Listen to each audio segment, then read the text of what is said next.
Good evening. I'm Rick Dancer. Welcome to Get Real with Rick Dancer, and we have a really fun topic tonight. I know. I don't know. You know what's so great about you guys is because we do this show. Everybody's. I saw a bunch of people on my page last night saying, "God, you have the best content. I love you talk about things that nobody else talks about because everybody else is talking about blah blah blah, same old news stories, same old depressing this, nothing, no hope, nothing. The world is falling apart. Well, the world is not falling apart. There's amazing things going on in places that you don't even know about, and if you don't come here and watch this, and we don't have people like the two women you're about to find, somebody notifies me of this, and then I do a little research and I say, we got a show. And we couldn't do this without people like Amanda Parker at Parker Heights Realty. Her new office in Junction City, super cool little building. She bought this little storefront, fixed it up, and she sells houses all over Lane County, but she's really focusing in Junction City a lot. And so if you're right now, they're looking for inventory, they need inventory. And if you're looking for somebody to just kind of help you figure out if it's a good time to sell your house or to buy a house, talk to Amanda Parker. She can kind of help set it up. I sent her a message and said, you're not going to believe the story I found for you. You're going to love this. And so I hope you enjoy it too, people, because that's why we do this, is to kind of educate you, let you know more about what's going on. And if you do have questions of either of our guests or of me about the topic, don't ask me about things that have nothing to do with it, because that happens sometimes. But feel free to put it in the comment section. I'll pull it up and everybody can talk. So this is Nikki Weaver. Hi, Nikki. Hey, how are you? I'm good. And Caroline, I'm going to move you up to the top so you're front and center, so we have all the stars in the top. So tell people about what you do. Tell Caroline, me about over Nick, to you. Nikki, start with what's the program? Yeah, what is the program? On the inside, we work with women that are in facilities all over the United States. Actually, this summer we worked with girls that were in Kenya too. And really what we build is creative connection for women that are incarcerated with women on the outside. So breaking down the walls that appear to keep us apart through theater, through storytelling, through healing arts. And Caroline and I met when Caroline was on the inside. So Caroline, you were an inmate. I was an inmate. So I already know, but why don't you tell people how you got there? I was incarcerated for burglary 2 times and identity theft. Prior to that, I was a heroin and meth addict for about 4 years, and it took me right to prison. Thank goodness, because I'm alive and part of something bigger than myself. So what kind of hit you that got you thinking? Because you were talking before the show, even before Nikki got here, and what kind of somebody coming in and bringing some information to you? So what got me involved in the program? No, well, was the program in the prison when you were there? Or did you guys do this? This is later. No. So there was a theater program while I was incarcerated, okay. And then I got involved with On the Inside after I was incarcerated. Okay, so that theater program was the target. It was something about that gave you hope or something. What was that? How did that work? It kind of just happened in the back of my head without my knowledge. Well, I met Nikki while doing the play, The 12th Night. And, I think really what happened is I just learned how to kind of move through feelings, move through fear of judgment, move through fear of forgetting my lines, or really giving a crap about what other people are perceiving, and kind of just taking in what I am perceiving the story is and emulating that through me. And how that has served my life after that, which I didn't understand was happening, but it gave me the courage to get out of prison and be like, no, I don't want guardianship with my daughter. I want her back. She belongs with me. And it gave me the courage to, because what did I have to offer? I was just getting out of prison. It gave me that courage to put myself out there and say, look at my actions and then judge me. And so the stage, you got on a theater stage, and that theater stage kind of taught you how to deal with the stage of life. Right. Because if you can do it on the inside, you can sure as hell do it on the outside. Right. So Nikki, how did you end Nikki did not end up in prison. She actually chose to go to prison. You know what? It's funny though, Rick. I feel really at home being in prison settings, and it's strange to say that, but my mother worked in correctional facilities, maximum security men's facilities in the state of California when I was a kid. And, you know, pre-September 11th, I used to go with her on sick days or when school was closed, and I would sit on the floor while she would work with men in maximum security and, you know, draw. And it was back in the day when she had sort of a mirrored window and a security guard would sit on the other side, and she would wear a beeper on her hip if there were any fights or any altercations that would break out. And one of the things that I remember about watching her work was she was really a storyteller, you know, a little bit of the conversation we were having before that we started recording. And one of the things that I remember watching that really struck me and came back to me much later in life was she was talking about parental dynamics, and she brought in my film of Disney, and she was showing them Bambi, and they were talking about the mother sort of and the father, and when the mother gets killed in that moment of Bambi, and then sort of turning the conversation on the men and talking about how many of you had parental support, how many of you have families. And what I remember watching was these grown men having an emotional release, crying in ways that I had never seen adults cry. And anyway, you know, fast forward years to meeting Caroline, we were working with Open Hearts, Open Minds, a great nonprofit in the state of Oregon, Carla and her husband, Don, who run that program. And I was invited in as a teaching artist. And really the way it started was Carla just learning my story about my mom working in facility and saying, why don't you come? And really what started is coming once. I attended 6 months in a row, you know, every Friday night. And that's how Caroline and I started working together. And really what it is I believe that there's a lot of judgment to people that are incarcerated, and a lot of stigma and a lot of labels, and all of us wear labels, and many of us make mistakes in our lives. There's no reason that somebody on the inside should be judged or should be perceived as somebody that doesn't have a future, that doesn't have a way out, that doesn't have a place of hope. And I think really that's like what I started to think about. How do we offer more hope to somebody that's incarcerated? And really we can do that through storytelling. You're getting lots of comments. I see it. Help a family member that had an addiction, a problem, and is a felon multiple times over. And then Penny writes, praise God, I'm so very proud of you, Caroline. You are a beautiful woman and strong. And Nikki, you're an angel and a blessing and a gift. How so? Yeah, I love you. Don't you find because we were talking earlier, I have a lot of friends who have been in prison, and I find what you know, I don't know. I'd love to do I love sociology, but I'd love to do a study. And I think that people that come out, that what I love about my friends from that experience is they truly love me. Not Rick Dancer. Not Rick Dancer. They don't give a shit about Rick Dancer. It's me, and I can have the most frank and honest conversation with them because we're on we end up on the same level. You know what I mean? Where I know what that is. How does the art, Nikki, bring out that? I mean, I know how art brings out stuff in me, and theater, it's pretty obvious with Caroline. She's a very vivacious and interesting woman. But like even art and stuff like that, that's the key. We take art out of schools, and I think it's this secret language for a lot of people who don't fit in. Well, I believe that theater is the place of truth telling, you know, and I think there's a lot of art that's made that's schmacting. That's a word that I really love and have made up, you know, that we go to theater because we watch people pretend. I don't think theater is about pretending. I think theater is about deep knowing and an honest conversation with one person or with 5,000 people. And I mean, and really that's what Caroline was able to do. You stand on stage and you tell the truth, and it's either your own truth or it's a character's truth. And if you're able to do that, then you start wanting to do that more in your life. And if you do that in your life, then you better believe that the people that are in your circle are choosing to be there. Hello, ladies. That's Jason. He's a friend of ours in band. So, awesome. Caroline, what does that do for you to be able to get up on stage and you know, when you're on stage, you are commanding something, and does it make you feel? You know, well, you tell me. I don't want to put words in your mouth.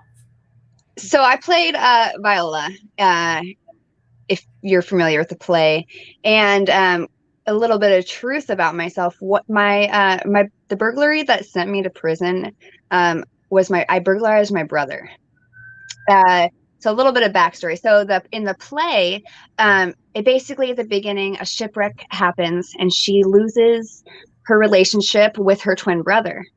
And then she has to pretend to be a man, basically, to navigate and to be safe until at the end where they meet each other again. And for me, that really, oh man, here I go getting emotional. It really gave me the courage and the practice to show up for that relationship that I wanted to mend. You know, so I was able to kind of, before I had any interaction with my brother, I was able to like take my truth of my experience with my brother and implement it in what I was telling. And it gave me practice on, you know, stripping yourself raw and just taking accountability and just, hello, here I am. I'm your sister. I love you. There it is. But I don't have much experience in other plays, though I hope I do in the future. So is that you found your you, huh? Didn't you? No. Honestly, this nonprofit has given me something I never. This nonprofit is what it is. Not necessarily theater. It's more like the art therapy, which we're not therapists, so it's, I don't know, that's a loose label. But what it's really art rehabilitation. It really and I is. love Nikki's use of storytelling, because we all have a story, and maybe we're just afraid. Maybe the reason we get into trouble and make bad choices and stuff is because we're afraid to really live our true story. Or we don't. I mean, my true story is pretty hard for people to swallow. I think a lot of the reason, like what led me to my addiction personally, is just trauma after trauma after trauma after trauma after trauma. And by the time I was, I think maybe 23 when it happened, it was like, here I am, an addict. Did anybody think anything different was going to happen? What do you do when you're molested and raped and abused and like all these things for most of your life? Of course. So I use that as like a permission statement to stay there. Like, of course I'm a drug addict, you know, but really, like, the beauty has been through like the trenches of what I've learned through this experience. Wow. That makes me kind of sad. Don't let it make you sad, because it has given me something that I cannot get through anything else besides experience. I am able to connect with so many different people, and they help me and I help them, and we have conversations that are real and honest. And I wouldn't be able to have that if I didn't have these experiences. And yes, it's hard. Don't get me wrong. I live across the street from the very first house I was raped in. You know what I mean? So of course there's like mental triggers, but isn't that life? You just learn how to kind of trigger, okay, cope with it. How do I cope with it? And kind of just like create something good with it. Well, and for anybody that's listening, I mean, one of the things that's amazing about Caroline is how much she's able to speak to her truth, right? And she shares it freely in a way that allows your own healing, but also allows people that are listening, people that are sitting in your circle, to find their own healing. And through your strength, I mean, really, it's been a gift to so many people, yes, inside, but also to all the women that you're sharing your story with that are on the outside of facility too. And I mean, it's an incredible journey, and you choose to keep stepping forward. And I mean, and that's one of the cycles out of addiction, right? So tell them the name of the program too. I don't think we've even talked that, but so how you do that. So now you're doing it through Zoom when COVID world is over, do you go into the prisons? Kind of explain that, both of you, however you want to do that. Yeah, sure. So I'll start. So I worked with Caroline in 2018 with Open Hearts, Open Minds on the minimum side of Coffee Creek Correctional Facility. And then Carla and Dawn, who run that program, said, you know, why don't you do a show? I was working on a show on the medium side. We've never worked over there. And that show that I did was called Weaving Women Together, story of my own mother's passing and how women have shaped me and how I've found my mother and other women over the years. After the show, it turned into this 2.5 hour conversation, Rick, with women sitting in the circle saying, like, Who are you? How can you come here more? We need this kind of programming. We need this kind of conversation. And really that sparked me saying, hey, Carla, I'll start running a program over here. So in 2018, we started a theater and poetry class, and it started with a group of 5. And at the end of that year, it grew into a class of 35. And really those women in 2019 wrote their own stories, their own music, their own dances, and did their first show in the chapel at Coffee Creek in the history of its being open, inside one night for a standing ovation. And then the second night was outside for family and friends in the visiting room. And really for me, that's what it confirmed, that it was transformational for the women that were in it and for their families and friends that came to see it. And, you know, somebody said to me in the audience when they were walking out that night, they said, whatever has been happening in the room tonight and in this process is God's work. And whatever you're doing, you need to do more of it. And so I quit my job a few months later and said, let's do this. Let's start a nonprofit.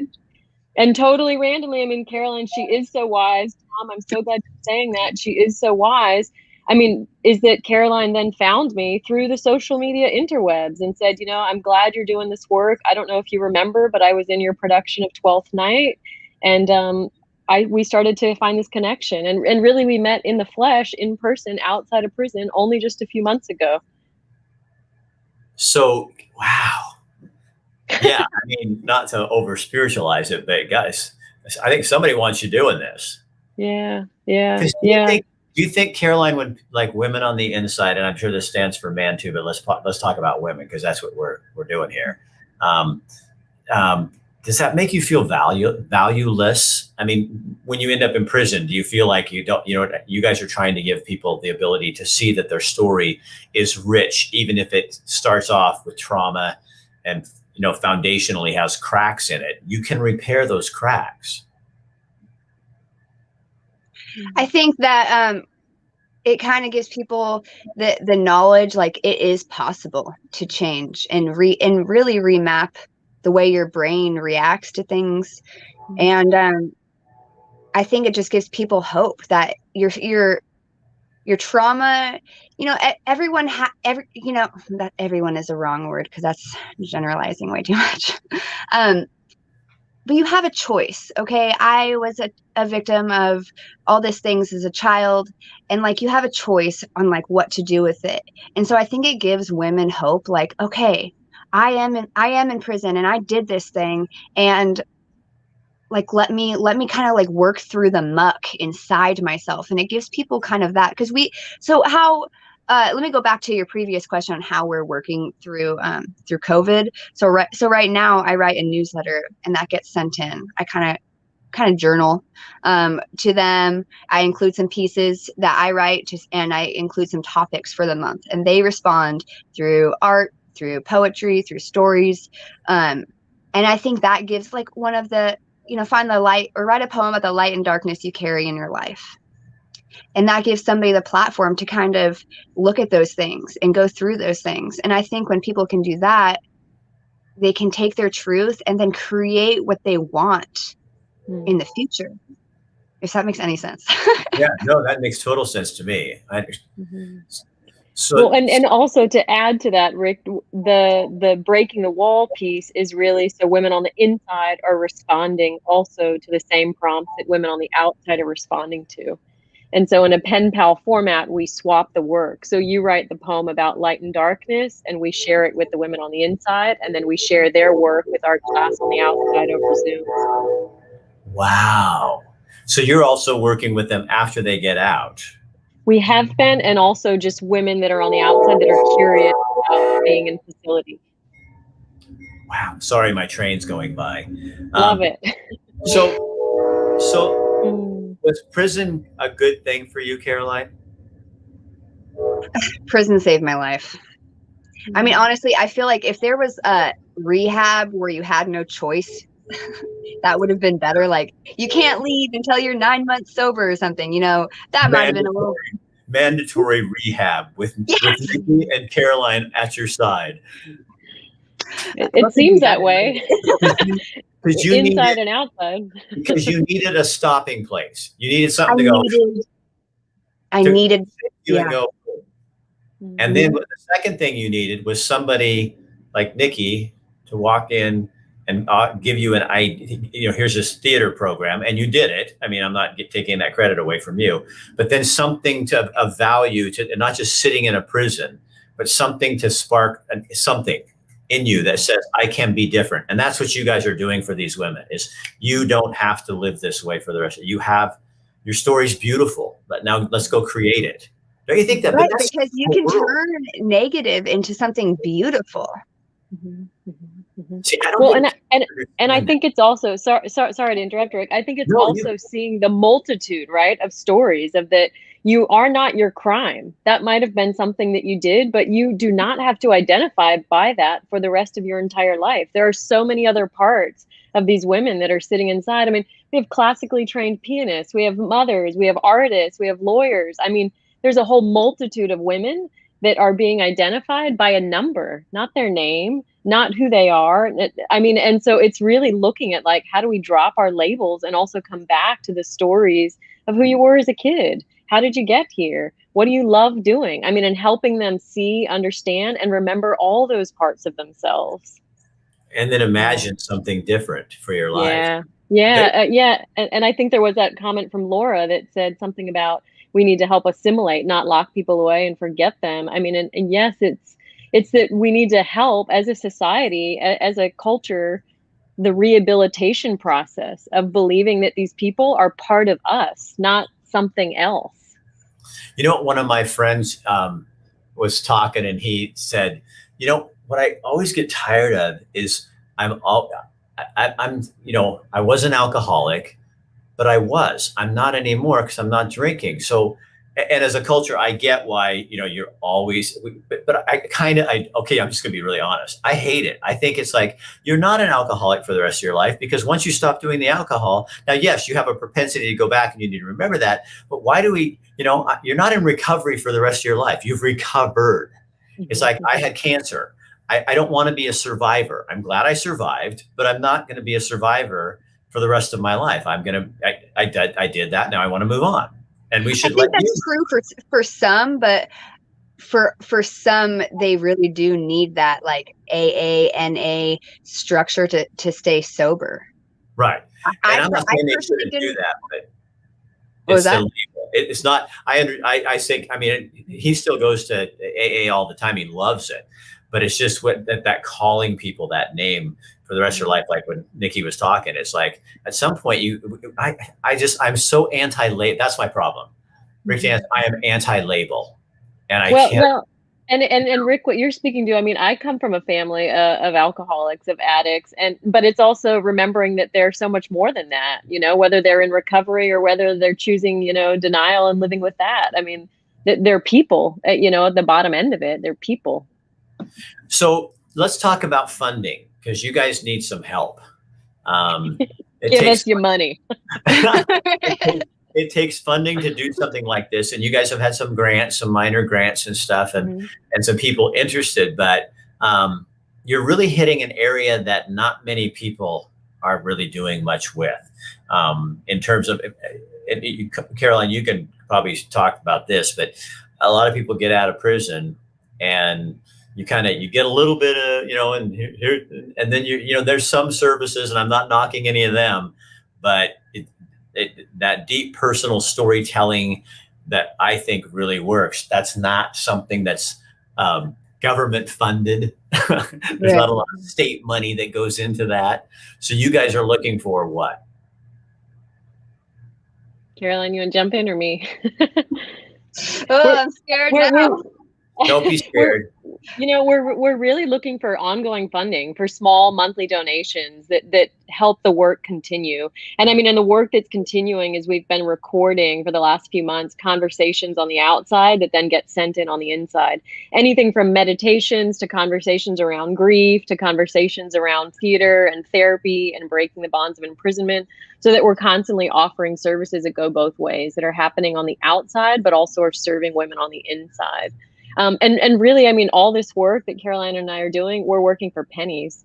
It's true. There is no ongoing treatment, and we all need ongoing support. I mean, whether we've been incarcerated or not, but the focus is really to look for ongoing support to continue to allow this work to exist.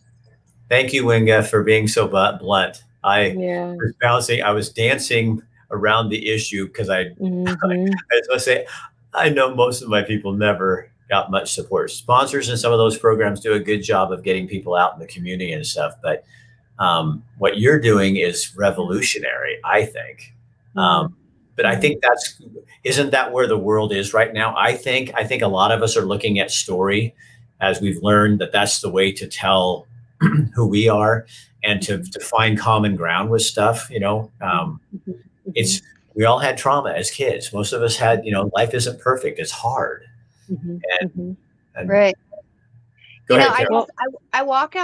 I walk around the town where I was an addict, and I see so many addicts. I see so many homeless, and it just that's what makes me feel so full to be here, is because I was tired of seeing all this stuff and not doing anything about it. And I don't have money to offer addicts or housing or rehab, but I do have myself. And so that's what I'm giving.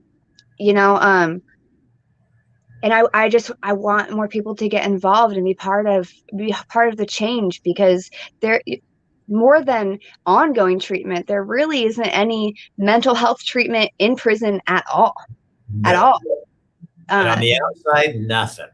And on the outside, it's very difficult. I mean, personally, I've gone through counselors like I eat fast food because I have Oregon Health Plan. And so it's like I'm cycled through all these people that I have not really found a connection to, and the wait list to get on like neurofeedback therapy or cognitive behavioral therapy, because I like to continue. So I want to be, the best Carol that there ever was.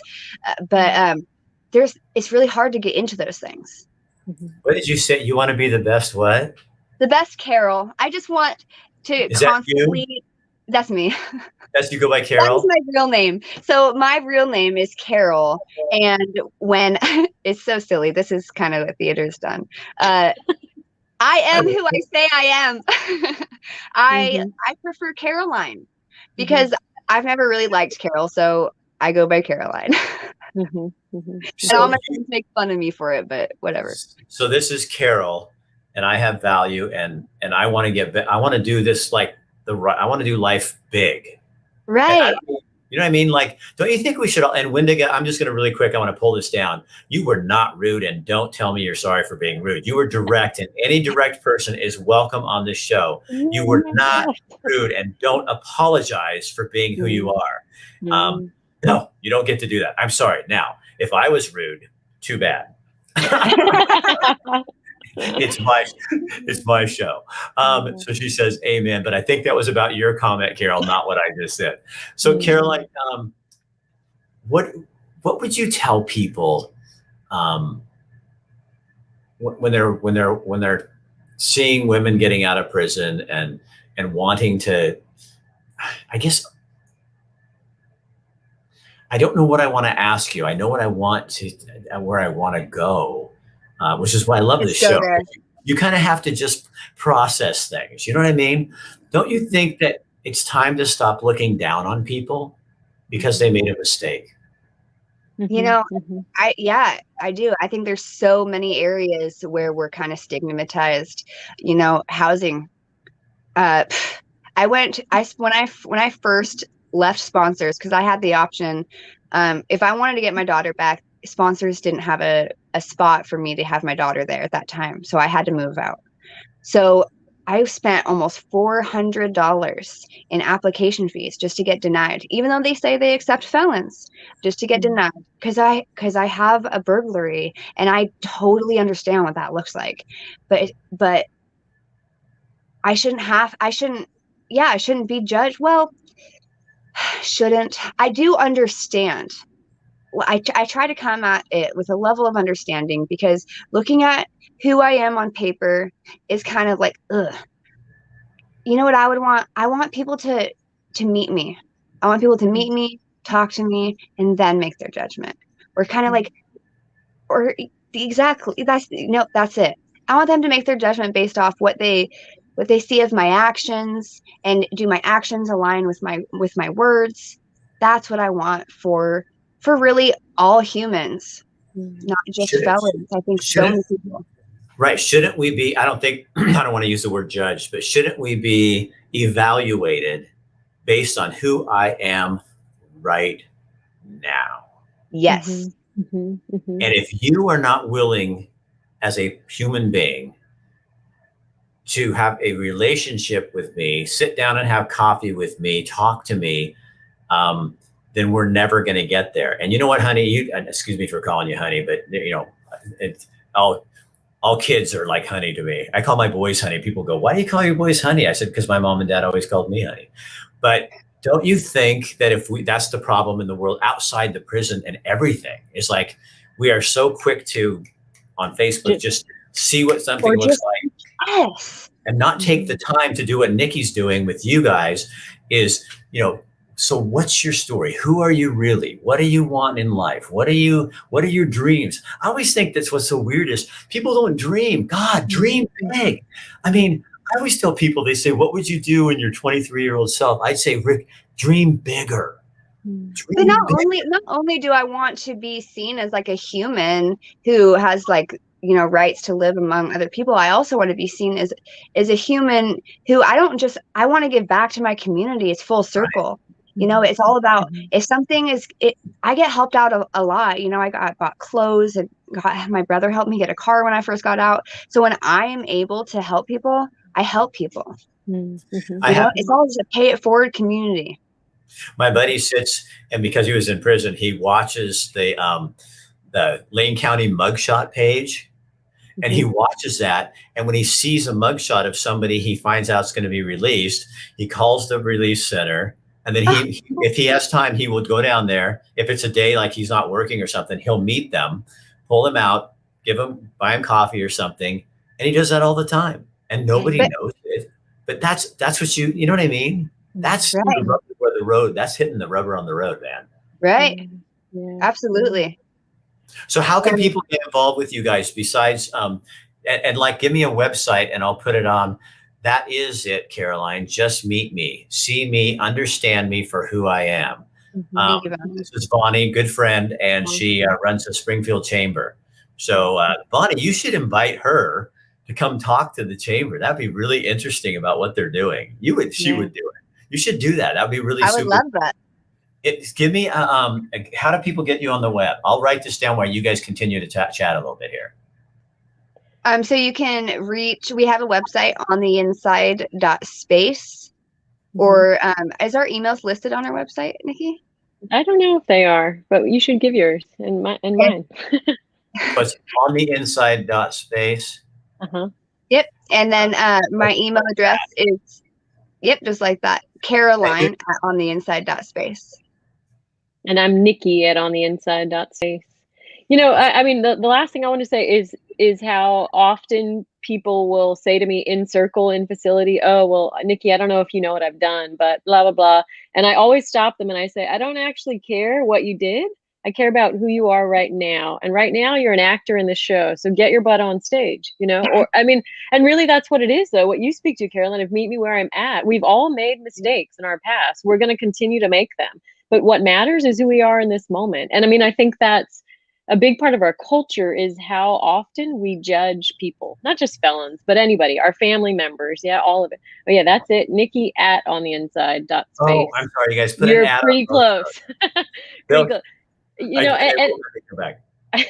and I think that's really what I look at a lot in my life. You know, I have two young girls of how often am I leading with judgment and how often can I leave with open receptivity? Who is this person? Yeah. How can I meet them in the middle? How can I meet them where they're at in this moment in time? And I mean, all of us could serve to drop a little judgment and show up with a little more faith. Do you guys want to teach life skills classes to the entire world? I think you should. I think we do run a 4-class series for women on the outside. All over Zoom, so you can participate anywhere, and we work with a gazillion different time zones. So you should show up. So I want Vani, who's with the chamber. This is her response. I'm all over that already, Rick. Not Ruck. She means Rick. But I think you're going to get a speaking invitation, you two, to the Springfield Chamber of Commerce. So that would be a really great thing for people to hear. But seriously, if you guys wanted to come back sometime, we'll talk. But it would be really interesting to kind of go through some just let you guys kind of just do what you do, and and talk to people and give them some skills. Like maybe pick 3 things. I don't know. You're experts at this. I'm just pretending. Maybe get somebody to really. I would like to broaden that to some cultural stuff. Like what can we do societal wise to start bringing people together? You know, I'm working with a dentist. We did a billboard that kind of got some people excited, but we're going to do a new one, and it's going to be like having tape on people's mouth and say, speak up now before it's too late. And I think it's just time for people to start sharing their lives and sharing again. And, you know, well, one of the things you're speaking to, jump in, Caroline. Sorry. I said, share your truth. Share your truth. Well, one of the things that we've been doing since COVID is we're creating a book with women on the inside with stories of women on the outside. So 20 prompts, 10 have come from women on the inside, 10 have come from women on the outside. So over the course of a year, they have the opportunity to respond through poetry, through art, through text to these 20 prompts. And so you'll see Caroline's story side by side, my story of a moment in time when you didn't get the support you needed. And it'll have underneath, like whether they were incarcerated or not, who they are, where they live. The idea that really we're looking at similarities that bring us together rather than things that keep us apart. So you should participate in that, the book project. If you're interested and want to get involved, the door is open. Contact us and we'll get you in our class series and you can start creating with us. Because really, in the big picture, are women on the inside any different than women on the outside? No. We're all just human. We've all made mistakes and we're still making them. Yeah. Right. I always tell my friend Nick, I said, the only difference between you and me is I didn't get caught. Yeah. You know, and it really, and you know, and that's the god awful truth. And that's why I love him so much, because we can just sit and have, you know, as my guy, you know, you get a lot of phony conversations, but like with Caroline and I mean, you have to tell you, I know, Nikki, you think the same thing. It's like, I would rather have where was she? Wendiga, you know, just telling it like it is. I think we're, as a culture, we're just so tired of people with Disney stories. We want the documentary. Right. I don't want a fluffy piece that tells me how, you know, so when I walk out of the theater, I feel happy and everything's wonderful. I want to have something that makes me feel alive. And real stories, our stories, are what make people come alive, I think. It's true. Creativity is what keeps us alive. And I think, you know, when my mother died, I got hundreds of letters from the men that she worked with in facility. And what I realized when I was reading those letters is that she gave them an opportunity to share, and she chose to listen rather than to push an agenda or her ego forward. And that's what they needed, somebody to listen to their story. And they were changed by it. You know, that's what we're doing. We're trying to listen more deeply. You know, and I don't know why this reminds me of that. Maybe it has nothing to do with it, but I remember I did a documentary, Senator Mark Hatfield, and he was really good friends with Mother Teresa. And he went to Calcutta and he saw all the millions of people starving. And he said, how many people have you helped in your life? And she said, you know, probably 300, 400,000. He says, how do you keep doing it when you know that millions more are going to die? And she looked at Mark Hatfield and she says, oh, Mark, God did not call me to be successful. He called me to be faithful. And, you know, to her, all those one at a time is how you do it. And isn't that what we all need? Just one person at a time to be there with us. And you guys are doing that for so many. I love what you're doing. So I hope people out there will get involved. And you guys put your heads together, which is kind of scary to me. And then you come back with me with an idea and we'll do psych. But I want it to be really not just based on prison steps. Obviously, that's where you are. But but to really let's challenge culture. Let's challenge people and give them the ability to talk about their stories. And maybe you guys get a couple people. I don't know. You're already thinking, Nikki. Look at Nikki's face. She's already got an idea. I've already thought we should bring a couple of our guests from the outside that participate in our work and let them share sort of part of their story on this platform in terms of how we work with them on the outside. I like that. Yeah. Okay. We'll plan it. Okay. All right. Thanks you guys so much for being here tonight. Thank you. Oh, you're welcome. Oh my God, that gives me so much hope. How about you? Oh my God. Oh, I needed those two tonight. I needed that so bad this week. Yeah, you guys, it really is. Don't be afraid of your story, and the pitfalls and the hard things and the places where you tripped and fall. And I found in my life, it took me a long time to get here, but cancer is the best thing that ever happened to me. Because it took all the shit out of my story and just put it back to where I was raw. And then you can start to find yourself. If you are now, all those emails have an ad in there that I didn't put in them. So if you're looking at that, please put the ad in. And if you do feel so inclined, they are looking for funding. If you know somebody that might be willing to fund that has some big bucks, or you just want to donate, or you want to go find out more, please, find out more from them. And again, we want to thank Amanda Parker at Parker Heights Realty. If you are looking for a realtor, bless the people that are blessing us to be able to do this, because we can't put this content on for free. And they're the reason that happens. So if you can bless them, that would be really great. If you're looking for a realtor, or you're looking for a place to sell your house, talk to Amanda Parker, Parker Heights Real Estate or Realty, and in Junction City. And tomorrow night, we're going to be with the Blue Valley Bistro with some live music. They're having live music on Friday, but we're going to do a little pregame tomorrow to get you set. And then on Friday, we're in Veneta at the Emporium, where local crafters and makers put together some really cool stuff, and you can go purchase it. The other thing you can do for us is post us on your page. Just put it up there, because you never know when someone in your life may be in that situation or just needs to hear that. And that alone can help do all that stuff. All right. I will see you tomorrow night. Thanks for being here. Have a great evening.